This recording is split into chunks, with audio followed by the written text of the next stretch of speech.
Lyra Ashford had spent 28 years learning two things from her father: how to grow the finest grapes in the southern province and how to read a document before signing it. On the morning that changed her life forever, she wished she had also learned how to stop her hands from shaking. 3 men on horseback rode through the iron gates of Ashford Vineyard just as the church bells struck 9. The autumn fog still clung to the hills, and Lyra had been kneeling in the eastern field, tying back the vines that the overnight wind had pulled loose. She heard the hooves first, then the voices, then the sharp, unmistakable crack of a rolled parchment being opened with authority. "Miss Ashford." The lead rider dismounted and held out the document like a man serving a warrant. His riding coat bore the embroidered crest of Lord Silas Hargrave, a silver falcon clutching a key. "By order of Lord Hargrave, rightful owner of the Ashford estate and its surrounding 40 acres, you are hereby instructed to vacate these premises before noon today." Lyra stood slowly. Soil fell from her knees. She looked at the parchment, then at the man holding it, and then at the 2 others still mounted behind him, their expressions flat and rehearsed. "Rightful owner," she repeated. "The deed of sale was executed and recorded 3 years ago by your late father, Mr. Edmund Ashford. Lord Hargrave has shown patience in allowing you to remain here, but that patience has reached its end." Lyra took the parchment from his hand and read every word. Her father's name was there, his signature was there, or something that looked close enough to fool a tired clerk. The county seal sat at the bottom, pressed deep into red wax, looking perfectly official. Except her father had never sold this land. He had died on this land. He had made her promise on his deathbed that these vines would stay in Ashford hands until the roots themselves gave up. "This is forged," Lyra said quietly. The bailiff tilted his head as if she had just told him the sky was green. "Take it up with the county registrar if you wish. Until then, you have 3 hours." They did not wait for her response. 2 of them walked straight into the house and began opening windows, airing out the rooms as though preparing it for a new tenant. The 3rd stayed near the gate, arms folded, watching her like she might steal something on the way out. 3 hours. Lyra packed what she could carry: her mother's recipe journal, her father's old land deed with the iron seal of his former employer pressed into its leather cover, a wool shawl, a change of clothes, and the small wooden box where she kept every letter her father had ever written about the vineyard's future. She walked out through the same gate she had walked through every day of her life, and the bailiff closed it behind her without a word. The road from the vineyard led downhill through a stretch of old oaks before joining the main coach route into town. Lyra walked it in silence. Her mind was loud enough. Silas Hargrave had been circling her land for over a year now, ever since her father passed. He owned nearly every acre in the district: the grain fields to the north, the timber lots to the west, the mill by the river. The vineyard was the one piece he had never managed to acquire, because Edmund Ashford had always refused him. And now Edmund was gone, and his daughter had no husband, no solicitor, and no family left to speak on her behalf. Silas had simply waited for the right moment and then written himself a deed. Lyra could have gone to the parish, she could have gone to the local magistrate, but Silas had spent years placing his own people in every seat of power in the province. The parish clerk owed him money, the magistrate owed him favors. Filing a complaint here would be like posting a letter to the man who had robbed you and asking him to please give it all back. She needed someone above Silas, someone outside his circle, someone whose authority could not be bought or traded away. And that someone had just arrived in the province this very morning.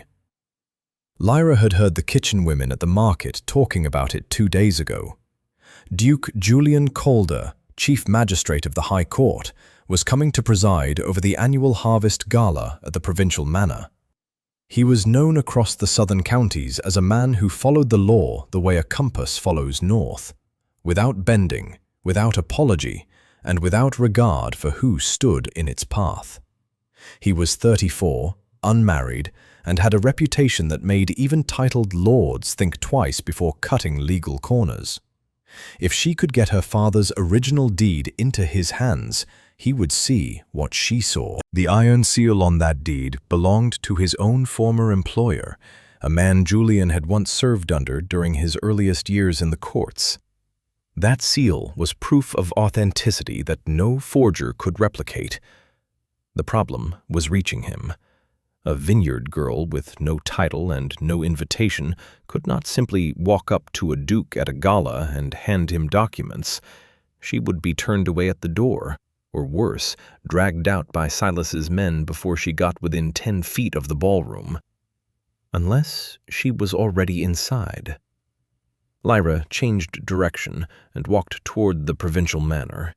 Her mother had worked in those kitchens for 9 years before Lyra was born, and some of the older staff still remembered Catherine Ashford's plum pudding with something close to reverence. Lyra had visited as a child, helped carry trays, polished silver, and earned small coins folding napkins during Christmas feasts. She found Mrs. Hewitt, the head housekeeper, supervising the unloading of wine crates by the service entrance. "Mrs. Hewitt," Lyra said, steadying her voice. "I heard you were short of servers for tonight." The old woman looked at her over the rim of her spectacles.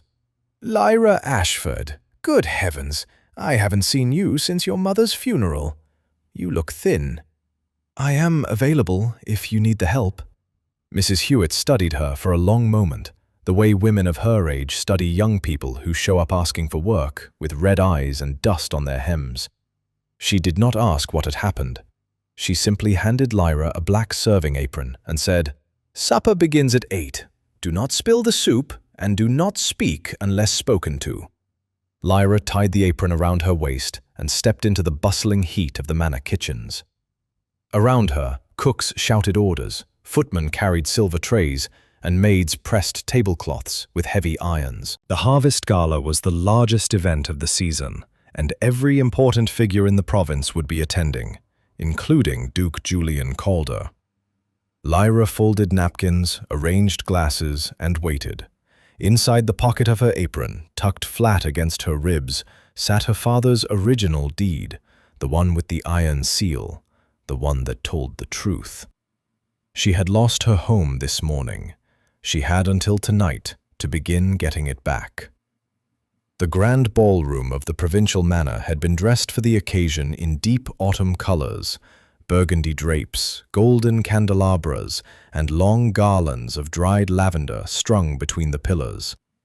Over 200 guests filled the space, their voices rising and falling like waves against the polished marble floors.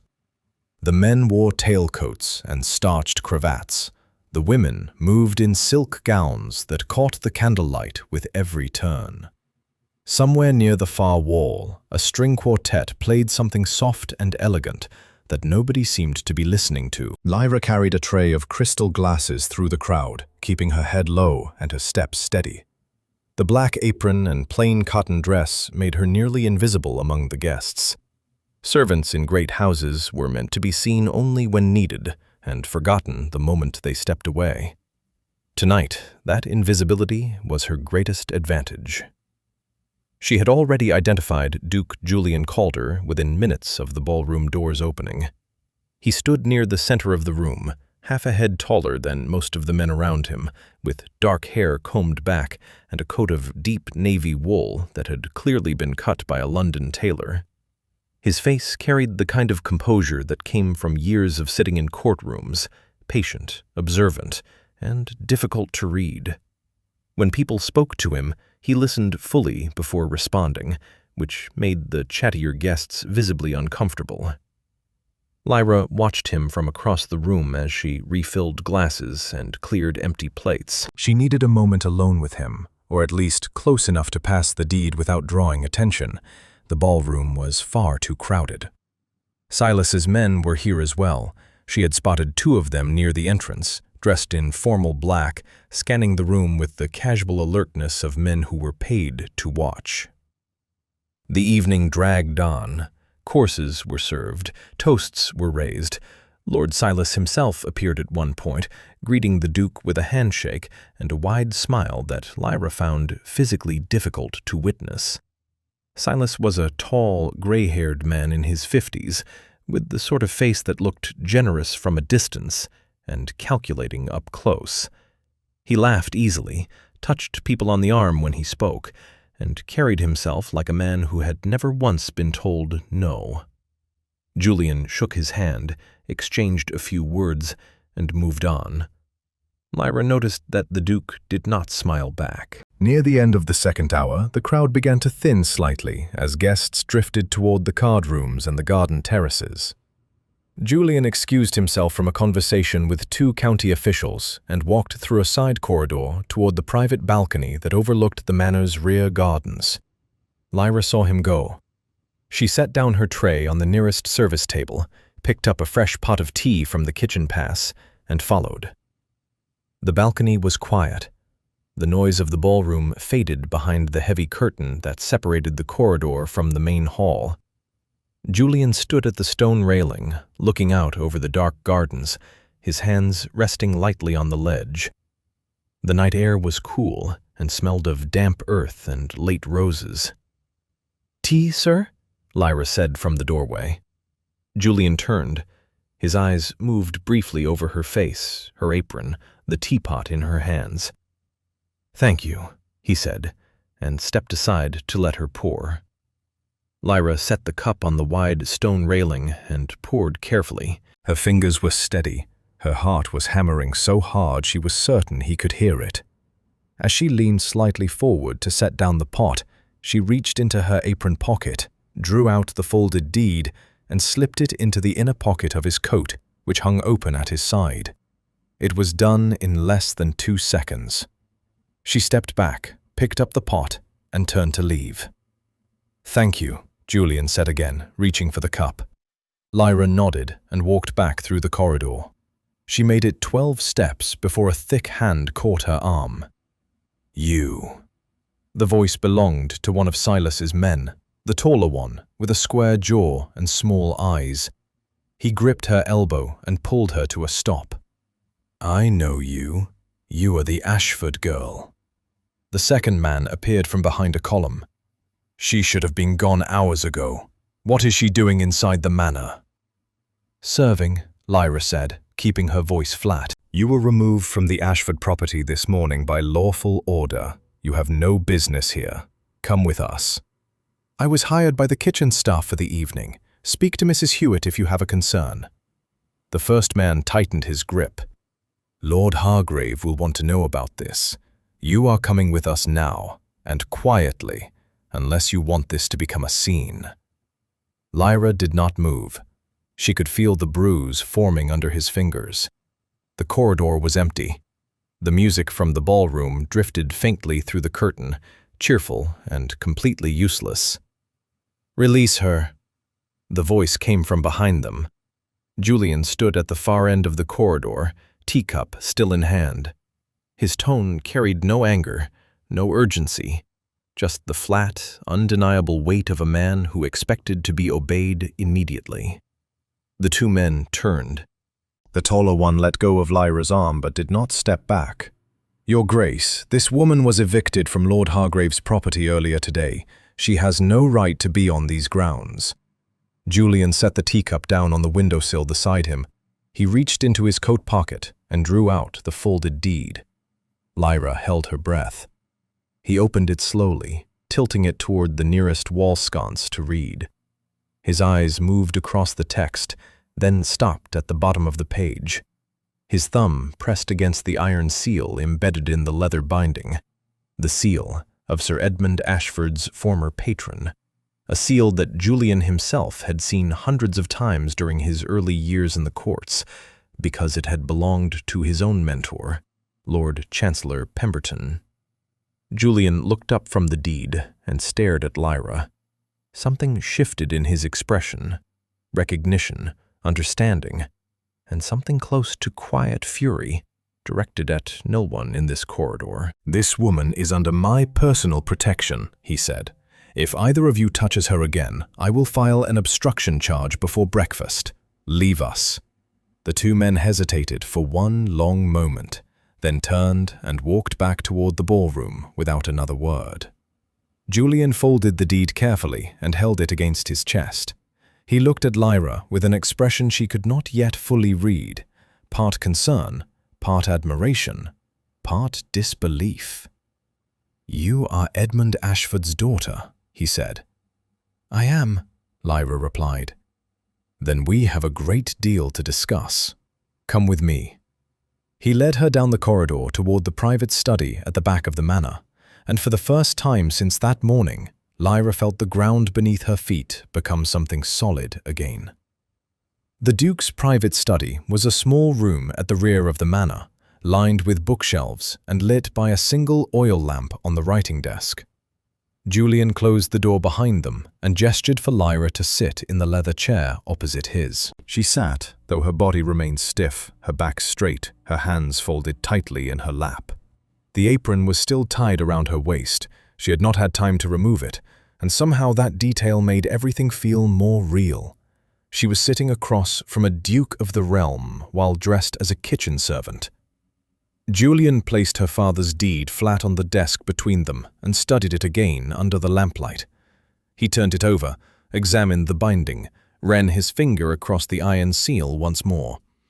Then he sat back and looked at her. "When did your father pass?"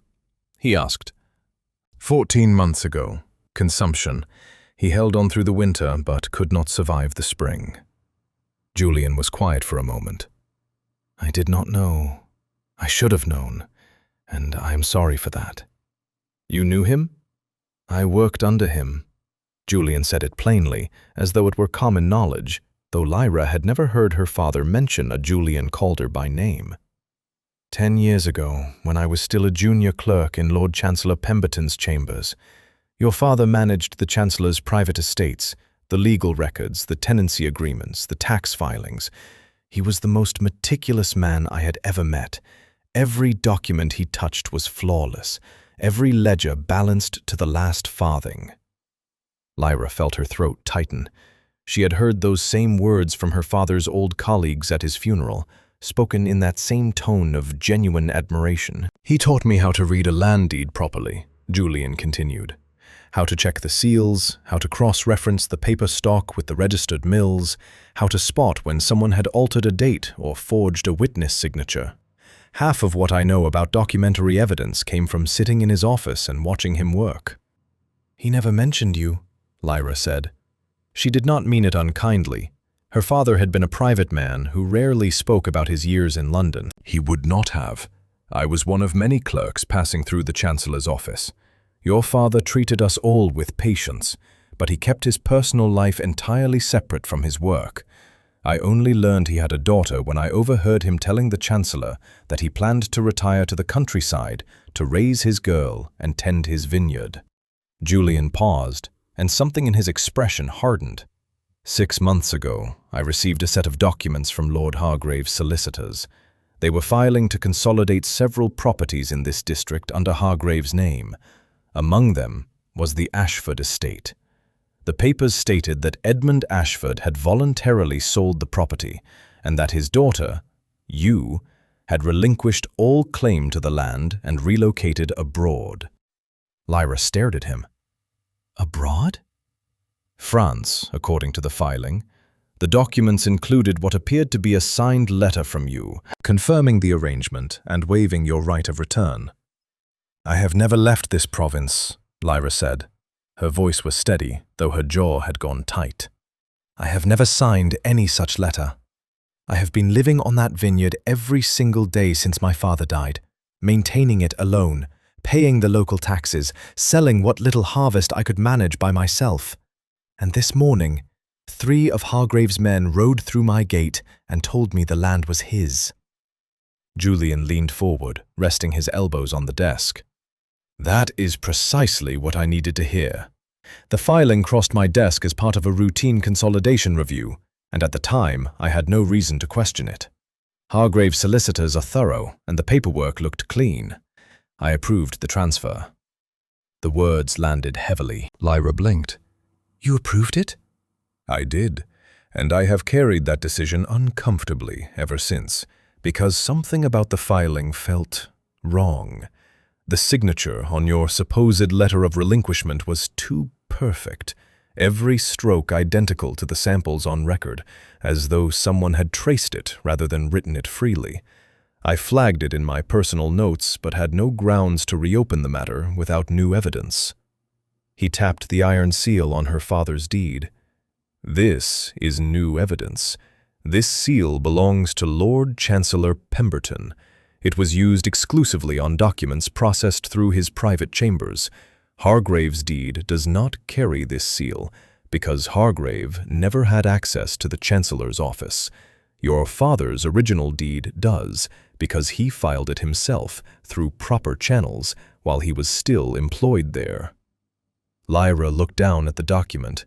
She had carried it in her pocket all day without fully understanding its weight. Her father had kept it in a locked box beneath the floorboards of his study, wrapped in oilcloth, alongside his will and her mother's death certificate. She had taken it this morning on instinct, the one thing she knew was real, the one piece of paper that told the truth. "What happens now?" she asked. Julian stood and walked to the window. The gardens outside were dark, and rain had begun to fall lightly against the glass. "Tomorrow morning, I will take you to the county seat. We will access the provincial archives and pull every document related to the Ashford estate, the original registration, the tax records, the tenancy history. If Hargrave's deed is forged, the archive will hold the proof. Old records do not lie, Miss Ashford. People lie. Paper trails do not." He turned back to face her. "I should warn you, Hargrave is well connected. He has allies in the county offices and friends among the lesser magistrates. This will need to go before the High Tribunal in London if we are to settle it permanently. That means travel, preparation, and a willingness to stand before a panel of senior judges and speak your case." "I will do whatever is necessary," Lyra said. Julian studied her for a moment, and then, very faintly, he nodded. "Your father would have said exactly that. He used those same words once when the Chancellor asked him to audit a set of accounts that half the office was too frightened to touch." He reached for his coat.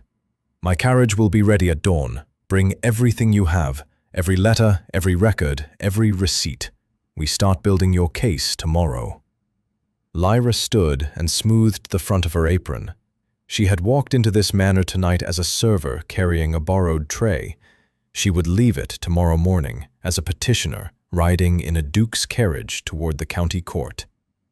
Her father had always told her that the truth was patient. It would wait in locked boxes and dusty ledgers until someone with enough courage came along to pull it into the light. She intended to be that someone. The provincial archives were housed in a grey stone building behind the county courthouse, 3 stories tall, with narrow windows and a roof that had been leaking since the reign of the last king. The head archivist, a thin man named Mr. Cope, led Julian and Lyra through a heavy oak door and down a flight of worn stairs into the basement vaults, where decades of land records, tax ledgers, and legal filings sat in tall wooden shelves that stretched from floor to ceiling. "Everything from the Southern District is arranged by parish and year," Mr. Cope said, setting a brass lantern on the central reading table. "The Ashford estate falls under St. Clement's Parish. You will find the relevant volumes on the 4th shelf of row 7. I ask that you do not remove any documents from the room and that you handle the older ledgers with care. Some of them are older than this building." He left them with a second lantern and closed the door behind him. The room smelled of dust, old leather, and the faint sweetness of paper slowly turning to powder. Julian removed his coat and rolled his shirt sleeves to the elbow.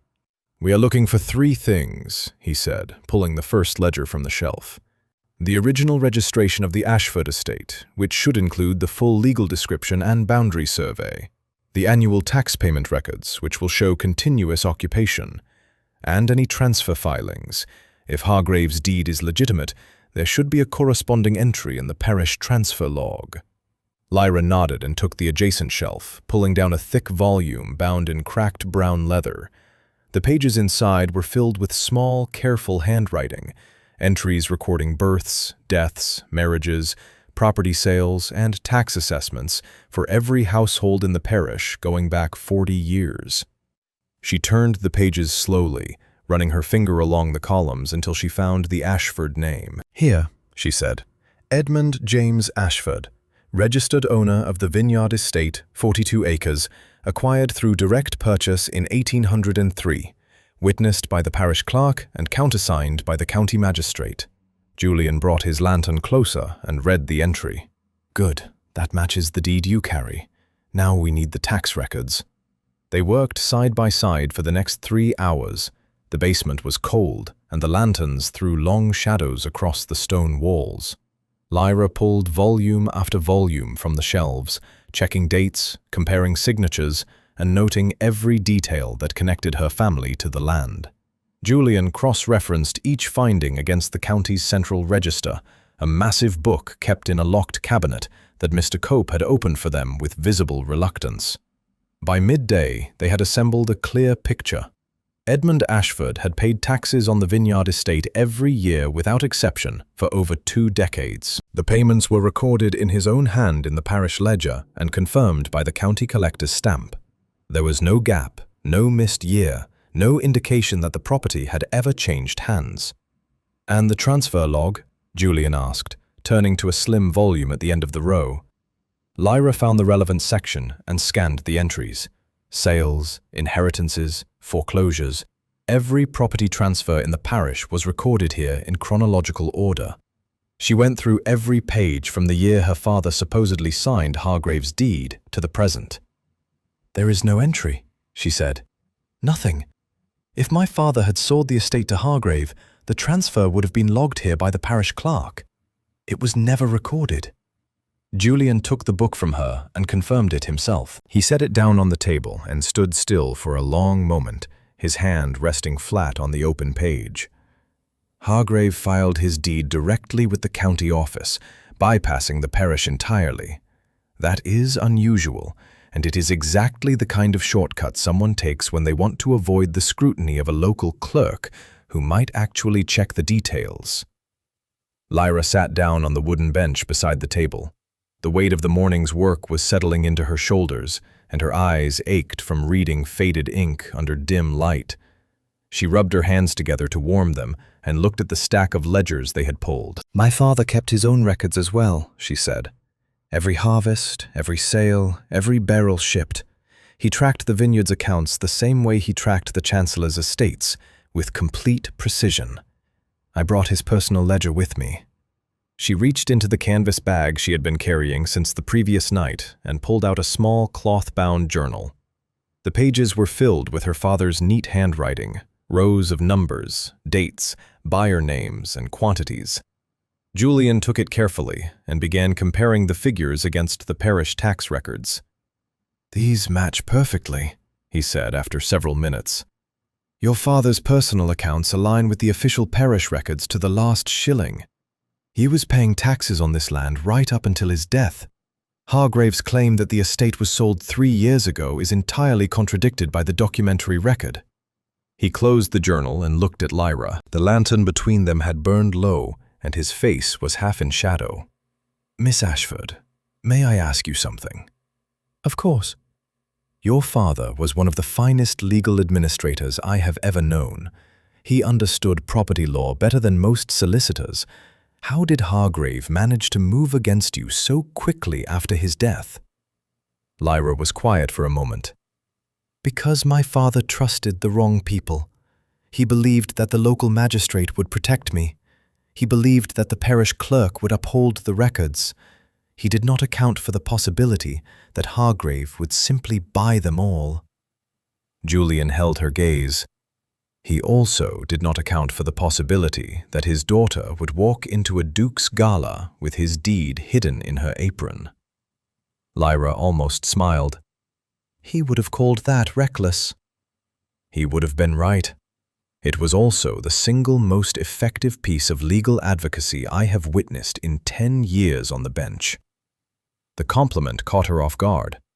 She looked away, straightening the stack of ledgers in front of her to give her hands something to do.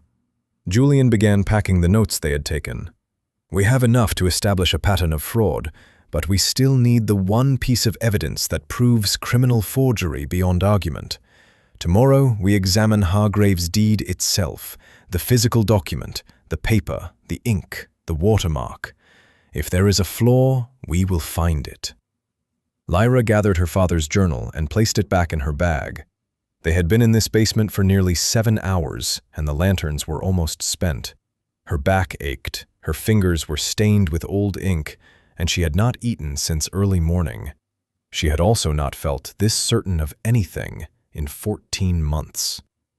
Morning light came through the narrow windows of the archival study in thin gray bands. Rain had fallen overnight, and the air inside the stone building carried a chill that made Lyra pull her shawl tighter around her shoulders as she took her seat at the reading table.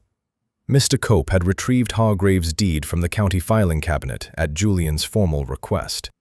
The archivist placed it on the table with the careful reluctance of a man who understood that important people had signed this document and that examining it too closely might cause him professional trouble. Julian thanked him and waited until the door closed before picking it up. The deed was written on heavy, cream-colored paper, folded twice, and bound with a red ribbon that had been pressed under a wax seal bearing Hargrave's falcon crest. The text was written in a clear, legal hand, the kind produced by professional scribes who charged by the page. At the bottom, Edmund Ashford's name appeared in what looked like his signature, followed by the signatures of 2 witnesses and the stamp of the county registrar. Julian examined the text first, reading each clause aloud while Lyra followed along. The language was standard for a property transfer, a description of the land, a stated purchase price, a clause confirming the seller's voluntary consent.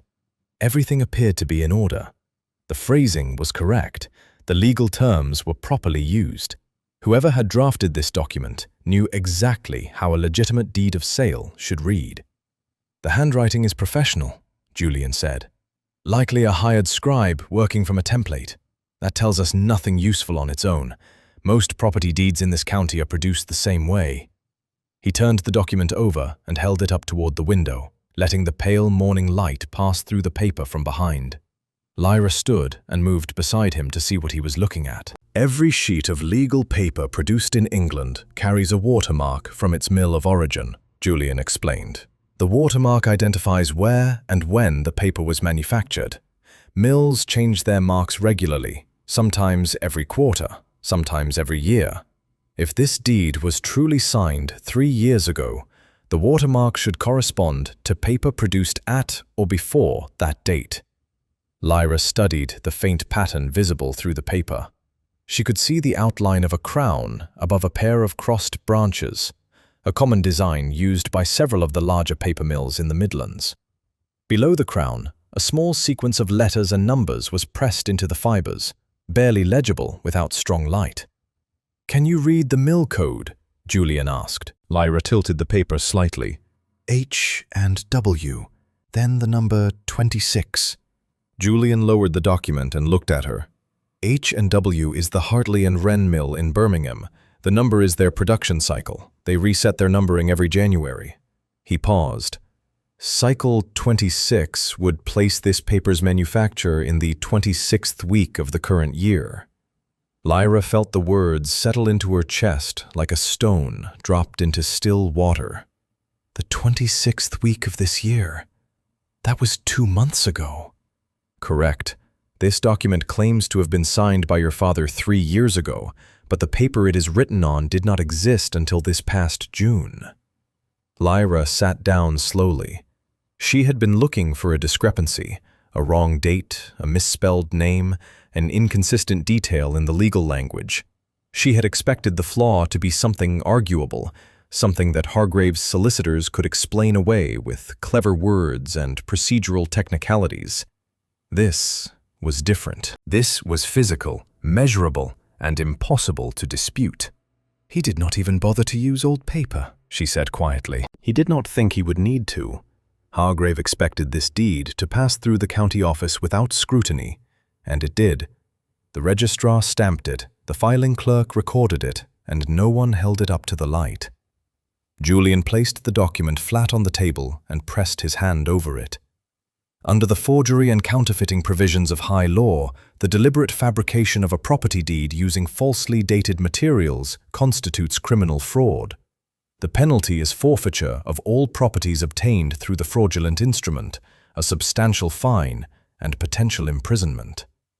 Will the High Tribunal accept the watermark as sufficient evidence?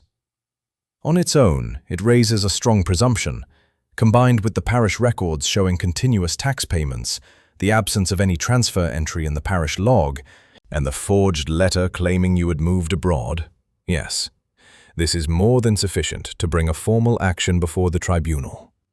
Julian opened his leather case and placed the deed carefully inside, along with the notes they had compiled from the archive. I will need to present this to the senior magistrates in London. The hearing must be formally requested, and Hargrave must be served with a court summons before proceedings can begin. That means we travel to the capital. Lyra looked at the table where the deed had been lying moments ago. A faint impression remained on the wood from the weight of the wax seal, and she pressed her finger against it absently. How long before the hearing? Once we arrive in London, I can file the motion within a day. The tribunal typically schedules hearings within 48 hours for matters involving criminal forgery, because the accused must be prevented from destroying evidence. If we leave tomorrow morning, we can have Hargrave before the court by the end of the week. Tomorrow morning, London, the High Court. Lyra had never been further than the market town 12 miles east of her vineyard. The idea of standing before a panel of senior judges in the capital felt as distant and unlikely as anything she had ever imagined for herself. And yet here she was, sitting in a cold archive room with a duke who had just dismantled a lord's fraud, using nothing more than a sheet of paper and a window. My father used to say that the truth leaves fingerprints, Lyra said. Even when someone tries to bury it, it marks everything it touches.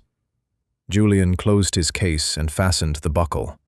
Your father was a wise man, Miss Ashford, and Lord Hargrave was a careless one. That combination is about to cost him everything. He offered her his hand to help her stand, and Lyra took it. His grip was firm and brief, and when he released her, he was already reaching for his coat. They had found their flaw. Now they needed to carry it to London. They had been on the road for 5 hours when the sky turned the color of wet slate and the rain began falling in heavy, relentless sheets. The coachman pulled the horses to a stop beneath a stand of elm trees and called down from his seat that the road ahead had flooded at the river crossing and would not be passable until the water receded. Julian leaned out of the carriage window, squinting through the downpour. A quarter-mile ahead, a small country inn sat at the junction where the highway met a narrow lane leading toward the nearest village. Its chimney was producing a thin line of smoke, and a lantern burned in the front window. We stop there, he said. The horses need rest, and this rain is not going to ease before nightfall. The inn was called the Ploughman's Rest, a modest stone building with a thatched roof and a low wooden door that required Julian to duck as he entered. Inside, a coal fire burned in a wide hearth, and the air smelled of bread and boiled mutton. The innkeeper, a stout woman with grey hair pinned under a linen cap, showed them to a table near the fire and brought 2 bowls of stew without being asked. Lyra wrapped her hands around the warm bowl and ate slowly. She had barely spoken during the journey. The carriage ride had given her too much time to think, and her thoughts had not been kind company. Every mile they traveled took her further from the vineyard, further from the only life she had known, and closer to a courtroom where she would have to stand before strangers and prove that she deserved what had always been hers. Julian ate in silence as well, watching the rain through the window beside them.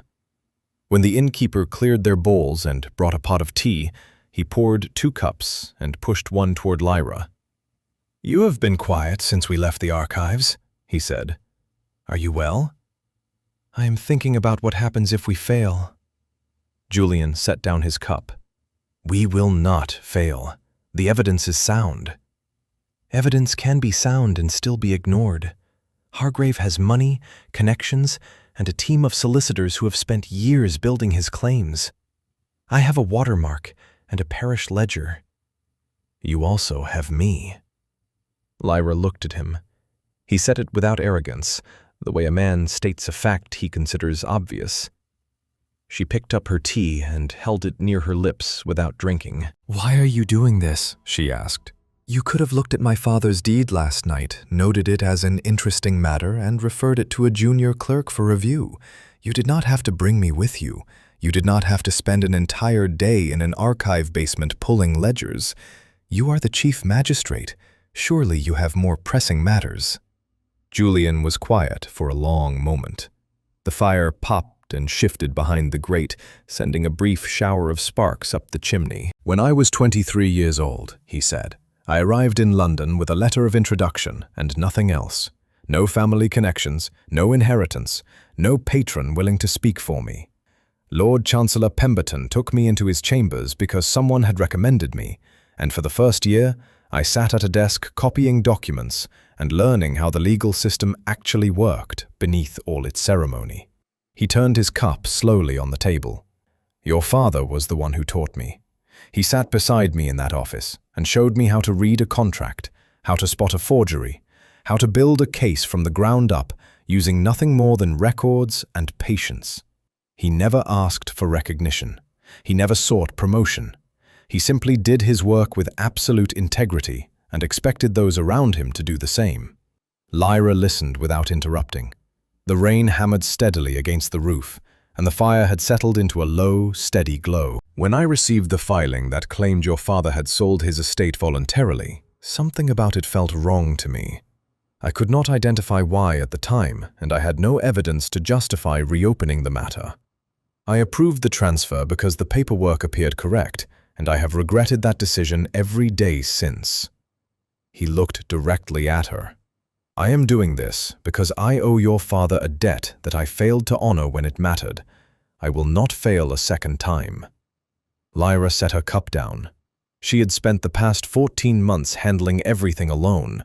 The vineyard, the finances, the loneliness, the slow erosion of her life by a man who wanted her land more than he cared about her existence. She had taught herself to carry it all without asking for help, because there had been no one to ask. Hearing Julian speak about her father with such plain honesty loosened something in her chest that she had kept tightly wound for a very long time. "My father would have liked you," she said. "He respected people who kept their word. He would have been proud of you as well. What you have done, maintaining that estate alone, keeping the records, walking into a gala to find me. Most people in your position would have accepted the loss and moved on. Moving on was never a choice I was willing to make. That vineyard is my family. Every vine on that hill was planted by my father's hands. The soil has his work in it. Giving it up would be the same as forgetting him, and I refuse to do that." Julian nodded slowly. The firelight caught the edge of his jaw and the line of his collar, and for a moment he looked less like a magistrate and more like a man who understood what it meant to hold on to something with everything you had. "When we reach London," he said, "you will need to present yourself to the tribunal as the rightful heir of the Ashford estate. That means speaking before a panel of titled men who will judge your claim based on your words as much as your evidence. Are you prepared for that?" "I have been preparing for it my entire life," Lyra said. "I simply did not know it until now." The rain continued through the evening, and they sat by the fire as the inn filled with other stranded travelers. A wool merchant heading north, a clergyman returning from a parish visit, a young couple. The ordinary sounds of strangers sharing a warm room on a cold night settled around them like a quiet agreement that some things, shelter, warmth, company, were too simple to require explanation. By morning, the road had cleared, and the carriage moved on toward London.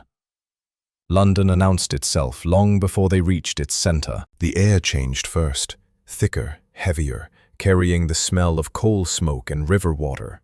Then the sounds arrived, layering over one another as the carriage moved through the outer boroughs, street vendors calling out prices, church bells marking the hour, the constant rattle of wheels on cobblestone, and the low hum of thousands of lives pressed tightly together in a city that never seemed to pause for breath. Lyra sat by the carriage window and watched it all pass. She had read about London in her father's letters and in the newspapers that occasionally reached the village, but reading about a city and seeing it were entirely different experiences. The buildings were taller than anything she had known, pressed shoulder to shoulder along streets so narrow that the upper floors seemed to lean toward each other like old friends sharing secrets. Chimney pots lined every rooftop, and the sky above was a pale, smudged gray that looked as though it had not seen a clear day in months. Julian's townhouse stood on a quiet square in the western part of the city, set back from the road behind a black iron fence and a short garden of clipped hedges. It was a handsome brick building, 4 stories tall, with tall sash windows and a dark green front door that opened before the carriage had fully stopped. 2 members of staff stepped out, a butler in a pressed black coat and a housekeeper in a grey dress with a white collar, and stood at attention as Julian descended from the carriage. "Mr. Aldridge, Mrs. Parrish," Julian said, nodding to each. "This is Miss Ashford. She will be staying here as my guest while we attend to a legal matter before the tribunal. Please see that the east guest room is prepared and that she has everything she requires." Mrs. Parrish looked at Lyra with the quick, assessing gaze of a woman who had spent decades managing a duke's household. Her eyes moved from Lyra's worn traveling dress to her scuffed boots to the canvas bag hanging from her shoulder, and whatever conclusions she drew, she kept them behind a polite smile. "Of course, Your Grace. Miss Ashford, please follow me." The inside of the townhouse was unlike anything Lyra had seen outside of the provincial manor. The entrance hall had a marble floor in a black and white chessboard pattern, and a wide staircase curved upward beneath a crystal chandelier that caught the afternoon light from the fanlight window above the door. Oil paintings lined the walls, landscapes mostly, though Lyra noticed a portrait of an older gentleman in judicial robes hanging above the fireplace in the drawing room. "Lord Chancellor Pemberton," Julian said, following her gaze. "He sat for that painting the year before he retired. He gave it to me when I was appointed Chief Magistrate." Lyra studied the face in the portrait. Kind eyes, a firm mouth, and the faintest suggestion of a smile, as though the painter had caught him in the middle of a private thought. This was the man whose iron seal had sat on her father's deed, the man who had employed her father and trained Julian. She felt a strange comfort in knowing that his likeness watched over this house. Mrs. Parrish led Lyra upstairs to the east guest room, a bright, well-furnished space with a 4-poster bed draped in cream-colored linen, a writing desk by the window, and a wardrobe that stood empty and waiting. A fire had already been lit in the small grate, and a jug of fresh water sat on the washstand beside a folded towel. "I have taken the liberty of drawing a bath for you," Mrs. Parrish said, "and His Grace has asked me to arrange appropriate attire for your appearance before the tribunal. I will have several options brought to your room this evening for you to consider." Lyra thanked her and stood alone in the room after the door closed. She set her canvas bag on the bed and looked out the window at the square below. A nanny pushed a perambulator along the pavement. A boy swept the crossing with a straw broom. 2 gentlemen in top hats walked past the iron fence, deep in conversation. The world outside this window operated on rules she had never learned, rules about dress, address, and the precise way a person was expected to carry themselves when entering rooms that had been built to intimidate. She opened her bag and laid out its contents on the bed. Her father's journal, his letters, the iron-sealed deed, the notes from the archive, her mother's recipe book, which she had packed without thinking and which now seemed absurdly out of place next to legal documents and court preparations. She picked up the recipe book and opened it to the first page, where her mother had written in her round, careful hand, "For Lyra, when she is old enough to cook for herself." Below it was a recipe for blackberry jam, with a note in the margin that read, Use the berries from the east hedge. They are always the sweetest." Lyra closed the book and pressed it against her chest. She was 500 miles from that east hedge. She was about to walk into the highest court in the land, wearing borrowed clothes and carrying borrowed confidence, asking men who had never touched soil in their lives to give her back the right to tend her own vines. She set the book down, washed her face, and sat at the writing desk to review her testimony. That evening, Mrs. Parrish returned with 2 dresses, one in deep blue silk with a modest neckline and fitted sleeves, the other in dark green wool with ivory buttons and a high collar. Both were elegant without being extravagant, chosen with the careful judgment of a woman who understood that appearing before the high tribunal required a balance between respectability and restraint. Lyra chose the blue. She stood before the mirror in the guest room and barely recognized herself. The dress fit well, and Mrs. Parrish had provided matching gloves, a simple bonnet, and a pair of leather shoes that were softer than anything Lyra had ever worn. She looked like someone who belonged in a courtroom. She looked like someone who might be listened to. Julian met her in the drawing room for supper. He paused when she entered, and for a brief moment his composure shifted, a slight lift of his eyebrows, a softening around his mouth, before he caught himself and gestured to the table. "Tomorrow," he said, "we file the motion. The day after, you face the tribunal. Tonight, we eat and we rest." Lyra sat down across from him, and for the first time since leaving the vineyard, allowed herself to feel something close to ready. The High Tribunal occupied a vast stone building near the river, its facade lined with tall columns and wide steps that had been worn smooth by generations of petitioners, barristers, and judges passing through its doors. Lyra stood at the bottom of those steps and looked up at the carved inscription above the entrance, words in Latin that she could not read, but whose meaning she felt in the pit of her stomach. This was where the law lived, in its most powerful and final form. Julian walked beside her, his leather case tucked under one arm and his expression composed in that particular way she had come to recognize, focused, deliberate, already 3 steps ahead in his own mind. He had filed the formal motion at first light, presenting his evidence brief to the court clerk along with a request for an expedited hearing on grounds of criminal forgery. The clerk had accepted the filing and issued a court summons to be delivered to Lord Silas Hargrave at his London residence before noon. Now they were here for the preliminary session, the moment when both parties would appear before the magistrate panel to confirm the scope of the hearing and establish whether the evidence warranted a full trial. The antechamber was a long, wood-paneled room with high windows and rows of benches arranged on either side of a central aisle. At the far end, 3 magistrates sat behind an elevated desk, their black robes and white wigs lending them the appearance of men carved from the building itself. Court officials moved between the benches carrying documents, and a small gallery of spectators occupied the upper balcony. Barristers waiting for their own cases, clerks taking notes, and a handful of curious observers who attended these sessions the way some people attended the theater. Lyra took her seat on the left side of the aisle, her hands folded in her lap, the blue silk dress doing its work of making her look as though she had every right to be there. Julian sat beside her, arranging his papers on the bench in front of him, with the quiet efficiency of a man who had done this hundreds of times. At 10 minutes past the hour, the doors at the far end of the chamber opened, and Lord Silas Hargrave entered. He was dressed in a charcoal tailcoat with a silver waistcoat, his grey hair brushed back from his forehead, his posture carrying the stiff confidence of a man who considered courtrooms to be an inconvenience rather than a threat. Behind him walked 3 solicitors, each carrying their own leather cases, and a young clerk who seemed to exist solely to open doors and pull out chairs. Silas walked down the center aisle without looking at anyone. Then his gaze swept to the left, and he saw Lyra. He stopped. It was brief, no more than a second, but Lyra saw it clearly.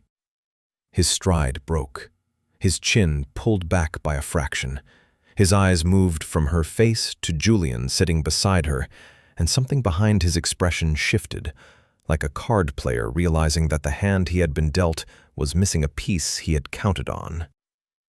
He recovered quickly. He straightened his coat, adjusted his cuffs, and continued to his seat on the right side of the aisle. His solicitors settled in around him like a wall of pressed wool and polished leather. The presiding magistrate called the session to order. Julian rose, buttoned his coat, and addressed the panel. My lords, I appear today on behalf of Miss Lyra Ashford, sole heir of the late Edmund James Ashford, formerly of St. Clement's Parish in the Southern Province. Miss Ashford seeks the restoration of her family estate, which was seized under a deed of sale that we contend is a criminal forgery. He opened his case and presented the evidence in precise order. The original iron-sealed deed, the parish tax records showing continuous occupation, the absence of any transfer entry in the parish log, and the watermark analysis of Hargrave's deed. The paper on which Lord Hargrave's deed is written bears the watermark of the Hartley and Wren Mill, production cycle 26 of the current year. This places its manufacture approximately 2 months ago. The deed itself claims to have been executed 3 years prior. The physical document contradicts its own stated date. The magistrates examined the evidence. The central judge, an elderly man with deep lines around his mouth, held Hargrave's deed up to the window light and studied the watermark for a long, silent moment before passing it to his colleagues. Silas's lead solicitor rose. He was a tall, thin man with a narrow face and the careful diction of someone who charged by the word. My lords, the discrepancy noted by His Grace may well be the result of a clerical error in the filing process. It is common practice for deeds to be recopied onto fresh paper when the original document has deteriorated. Lord Hargrave's office may have simply transcribed the agreement onto new stock for purposes of preservation. This does not constitute forgery. Julian remained standing.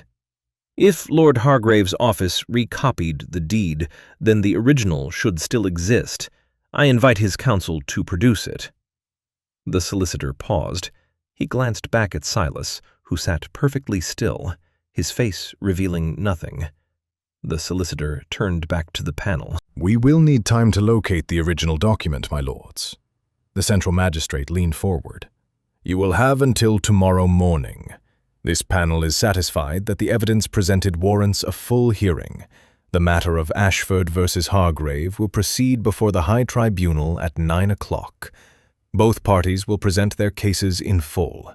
The accused is instructed not to leave London. The gavel struck once. The session ended. Silas stood, adjusted his coat, and walked out of the chamber without looking at Lyra or Julian. His solicitors followed in a tight formation, their faces carrying the pinched expression of men who had just been asked to produce something that did not exist. Lyra exhaled. Her hands were trembling slightly, and she pressed them flat against her knees to steady them. He cannot produce the original, she said quietly. No, Julian replied, gathering his papers. He cannot, because there is no original. There never was. They walked out of the tribunal building and into the gray London afternoon, and Lyra felt the city around her in a way she had not felt it before. Loud, indifferent, enormous, and yet somehow, for the first time, on her side. The townhouse was quiet. Mrs. Parrish had retired for the evening, and Mr. Aldridge had extinguished the lamps in the entrance hall and the drawing room, leaving only the study lit on the second floor. Through the window, London had settled into its nighttime self, the distant clatter of a late hansom cab, the low murmur of the river somewhere beyond the rooftops, and the occasional bark of a dog in a nearby mews. Lyra sat at the writing desk in Julian's study, her father's journal open in front of her, and a sheet of paper beside it, on which she had been drafting her testimony for the past 3 hours. The fire in the grate had burned down to a bed of orange coals, and the single oil lamp on the desk threw a warm circle of light that ended sharply at the edges of the room, leaving the bookshelves and far corners in deep shadow. She had written 4 versions of her opening statement and crossed out every one. The words came easily enough when she was thinking them, but the moment she put pen to paper, they turned stiff and formal, losing whatever quality had made them feel true in her head. She was not a barrister. She had never addressed a courtroom. The closest she had come to public speaking was calling out prices at the village market when selling her wine, and she suspected the high tribunal would require a somewhat different approach. Julian entered the study carrying 2 cups of tea. He had removed his coat and cravat, and his shirt sleeves were rolled to the forearm in the same way they had been during their long day in the archives. He set 1 cup beside her papers and took the other to the armchair by the fire. "How is the testimony coming?" he asked. "Badly." Lyra pushed the paper away from her and leaned back in her chair. "I keep trying to sound like a solicitor, and it comes out sounding like a poor imitation of one." "Then stop trying to sound like a solicitor. The panel does not need another legal argument. I will provide that. What they need from you is something my evidence cannot give them." "Which is?" "Proof that you are who you claim to be, the rightful heir of Edmund Ashford, a woman who knows that estate the way her father knew it, every acre, every vine, every figure in the accounts. When you speak tomorrow, you are not arguing a legal case. You are showing them that the person who belongs on that land is standing in front of them." Lyra picked up her tea and held it without drinking. The warmth of the cup seeped into her fingers, and she stared at the crossed-out lines on her paper. "What if they do not believe me?" Julian looked at her from the armchair. The firelight caught the tiredness around his eyes, and she realized for the first time how long his days had been as well. He had spent the past week away from his own duties, traveling across the country, sitting in cold archives, filing motions, and building a case for a woman he had met 5 days ago in a corridor while she was wearing a kitchen apron. "Tell me about the eastern slope," he said. Lyra frowned. "What about it?" "Tell me what grows there. Tell me why. Tell me what your father did with that section of the vineyard and what you have done with it since." She hesitated, then set down her cup. "The eastern slope catches the morning sun first. The soil there is thinner than the rest of the property, more chalk, less clay, which makes it drain faster after rain. My father planted Pinot Noir on that slope because the grape prefers well-drained ground and cooler conditions. He trained the vines low to the ground to protect them from the spring frosts, and he pruned them harder than any other section to concentrate the flavor in fewer bunches." She paused, then continued. "After he died, I lost half the eastern crop in the first winter because I pruned too late and the frost caught the new growth.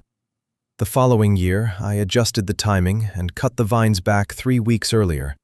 The yield was smaller, but the quality improved.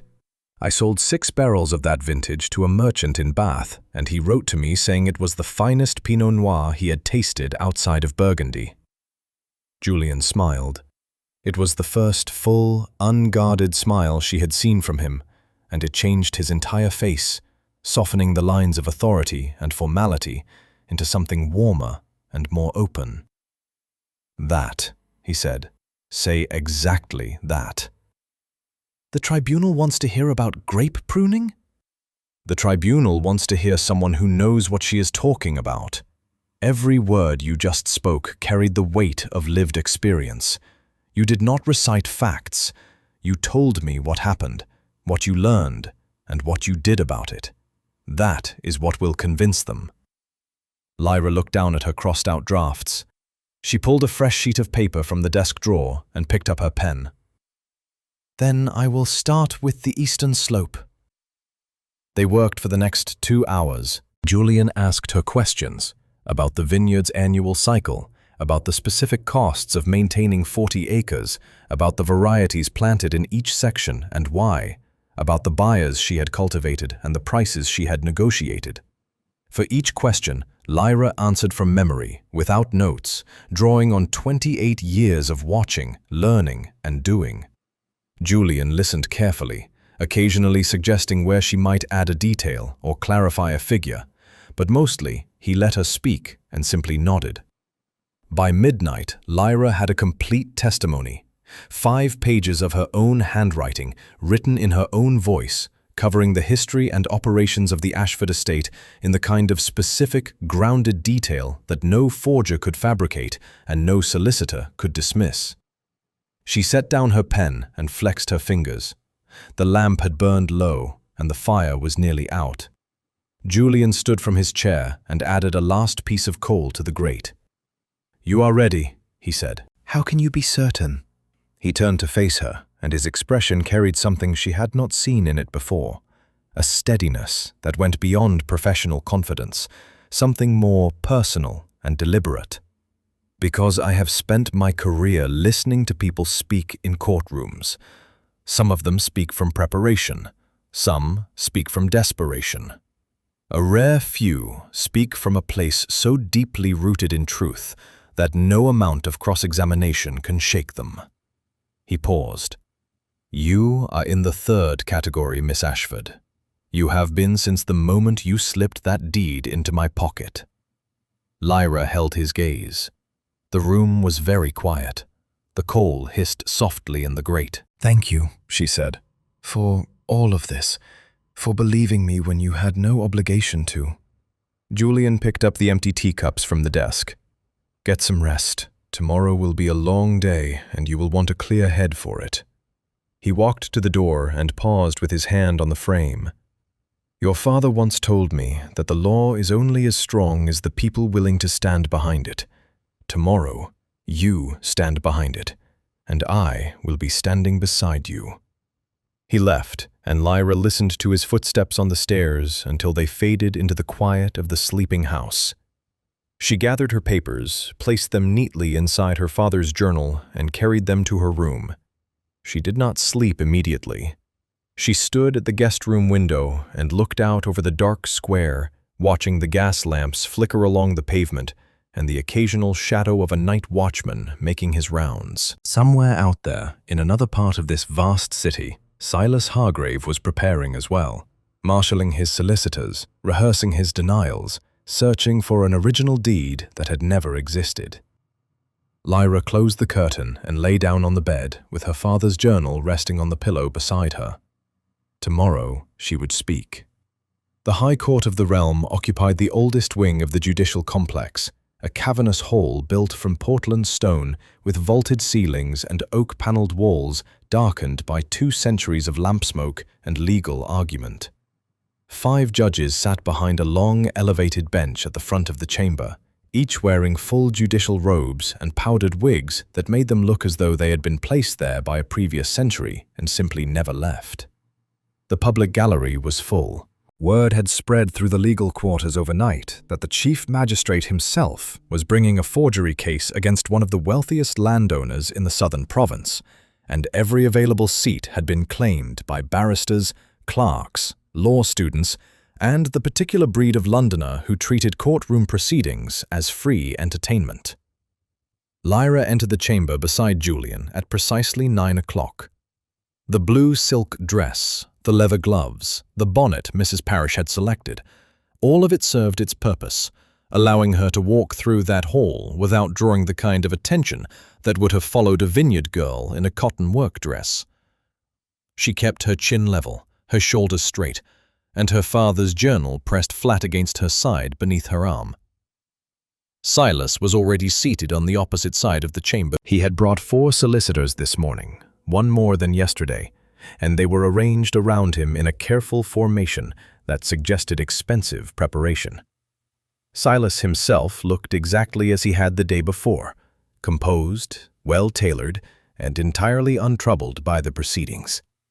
If he had spent the night searching for an original deed that did not exist, his face showed no trace of it. The presiding judge called the hearing to order and invited Julian to present the petitioner's case. Julian rose and addressed the bench with the measured precision of a man who understood that every word spoken in this room would be recorded and weighed. He laid out the facts in chronological order: Edmund Ashford's original acquisition of the vineyard, his decades of continuous ownership, his death 14 months ago, and the subsequent appearance of a deed of sale that claimed to transfer the property to Lord Hargrave. He presented the physical evidence, piece by piece. The original deed with Lord Chancellor Pemberton's iron seal, the parish tax records showing unbroken payments, the empty transfer log, and finally, the watermark analysis. The document submitted by Lord Hargrave bears a watermark from the Hartley and Wren paper mill, production cycle 26 of this year, Julian said, holding the deed up so the judges could see the light pass through it. This paper was manufactured 2 months ago. The deed claims to have been signed 3 years prior. The document is, by its own physical composition, an impossibility. He paused and looked at the bench. Yesterday, I invited Lord Hargrave's counsel to produce the original deed from which this copy was supposedly transcribed. I note that no such document has been presented to the court this morning. The presiding judge turned to Silas's lead solicitor. Is the original deed available? The solicitor stood. He was the same thin-faced man from the previous day, and his expression carried the careful blankness of someone delivering a position he did not fully believe in. My lords, after a thorough search of Lord Hargrave's records, we have been unable to locate the original instrument. We submit that the absence of the original does not in itself prove forgery. Documents are misplaced, offices suffer fires and floods. The copy before the court remains a valid legal instrument until proven otherwise by direct evidence of fabrication. Julian remained standing. The watermark is direct evidence of fabrication.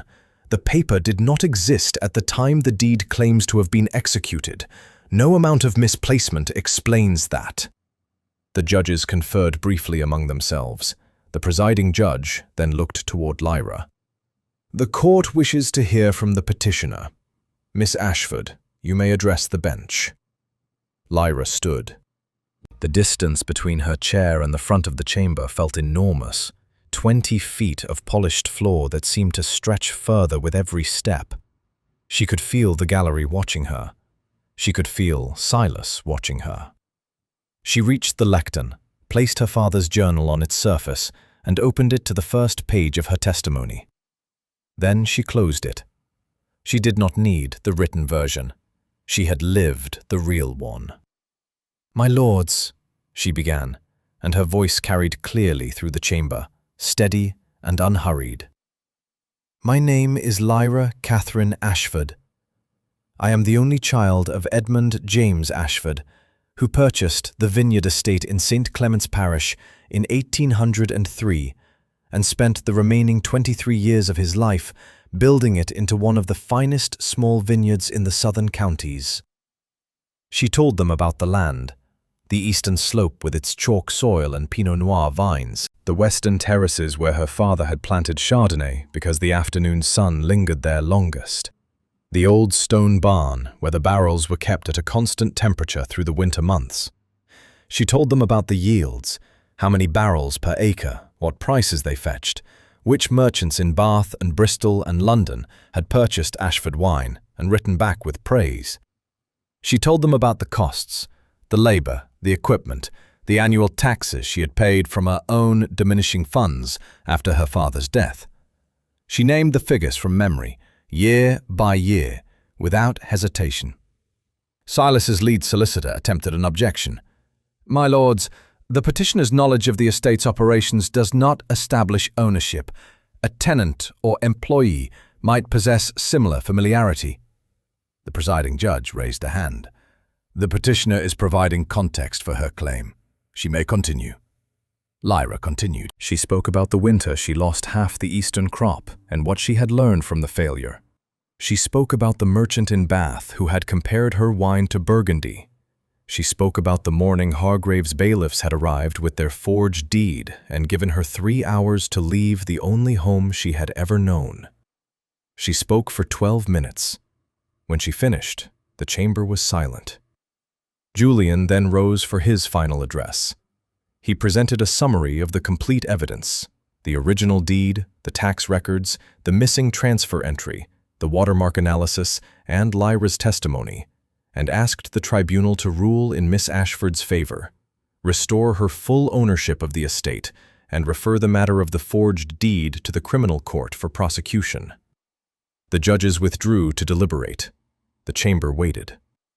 Lyra returned to her seat and placed her hands flat on her knees. Julian sat beside her, his case closed on the bench in front of him, his expression calm and unreadable. The deliberation lasted 20 minutes. When the judges returned, the presiding judge read the ruling aloud. This tribunal finds unanimously in favor of the petitioner, Miss Lyra Catherine Ashford. The deed of sale presented by Lord Silas Hargrave is declared void and fraudulent. Full ownership of the Ashford Vineyard estate is hereby restored to Miss Ashford with immediate effect. Lord Hargrave is referred to the criminal court on charges of forgery and fraud. His administrative titles within the Southern Province are suspended, pending the outcome of those proceedings. The gavel struck. The gallery murmured. Silas sat motionless in his chair, while his solicitors gathered their papers around him with the quiet urgency of men already calculating how to distance themselves from a sinking client. Lyra did not move for several seconds. The words settled over her slowly, the way warmth returns to frozen hands, gradually, painfully, and then all at once. Julian turned to her. "It is done," he said simply. Lyra looked at him, then at the bench where the judges were already filing out, then at the journal on her lap, with her father's handwriting visible through the open cover. "Yes," she said. "It is." 3 days passed before Lyra returned to the vineyard. Julian had offered to arrange immediate transport, but she had asked for time to settle the legal paperwork, time to collect the restored title deeds from the court office, and time, though she did not say this aloud, to prepare herself for the moment of walking back through those iron gates.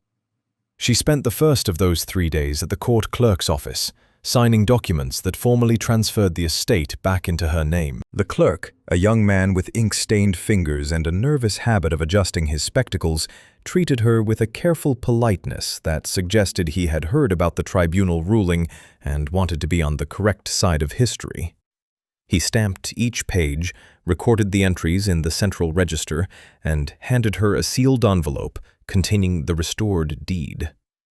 Lyra held the envelope in both hands and felt its weight. It was lighter than she had expected.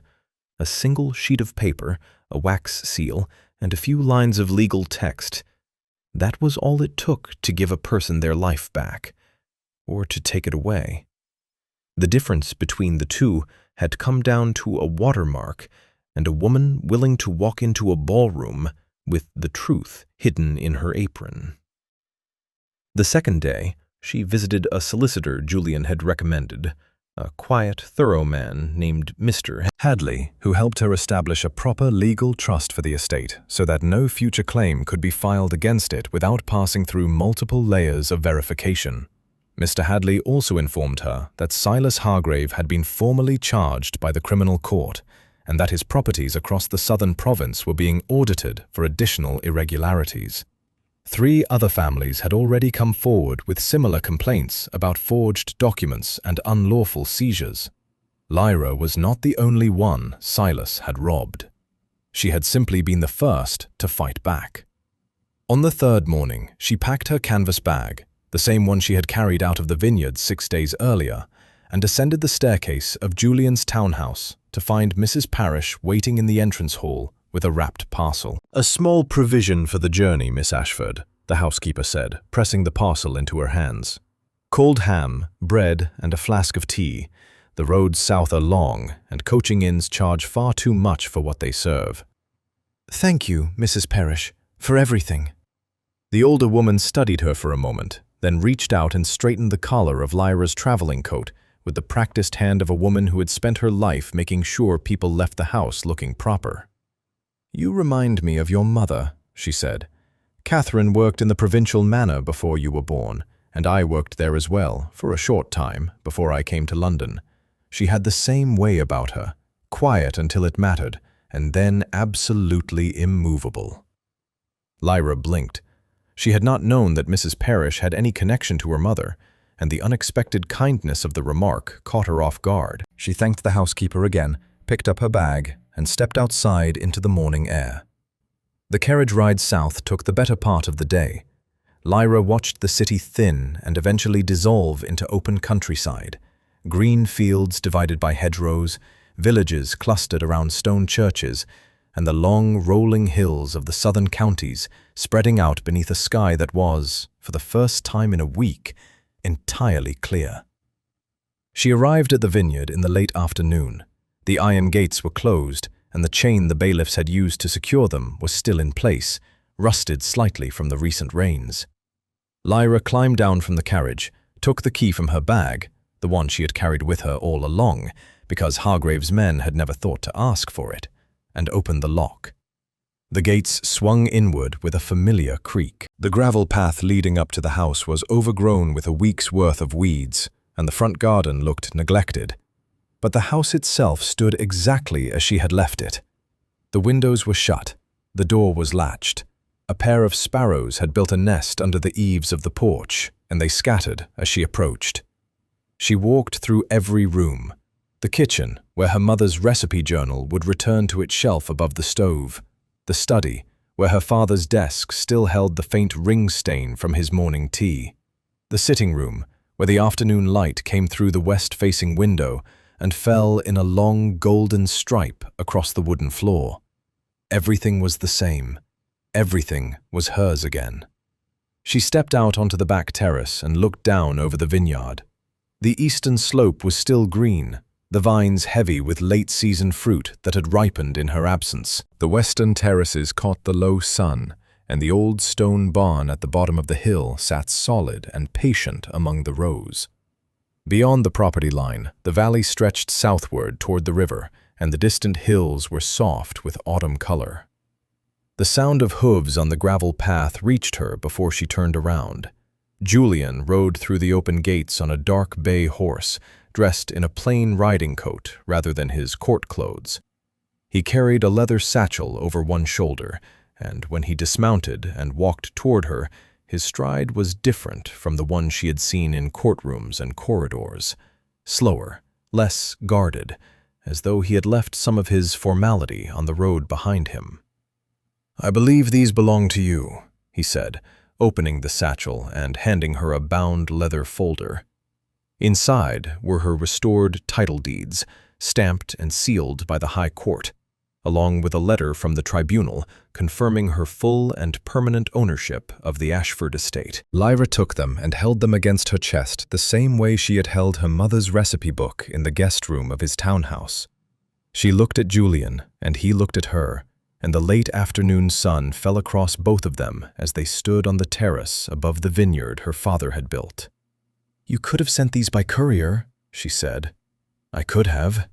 He paused, and then he looked out over the valley, the vines, the hills, the river in the distance, and she watched him take it in with the expression of a man seeing something he had only read about in documents and ledgers. "I did not come as a magistrate, Miss Ashford," he said. "I came because I would very much like to see this vineyard through your eyes. If you would permit me to visit from time to time, as a friend, and perhaps in time as something more, I would consider it a privilege." Lyra looked at him for a long moment. The man who had taken her into his protection in a manor corridor, who had sat beside her in a cold archive, who had stood with her before the highest court in the land and helped her reclaim what was rightfully hers.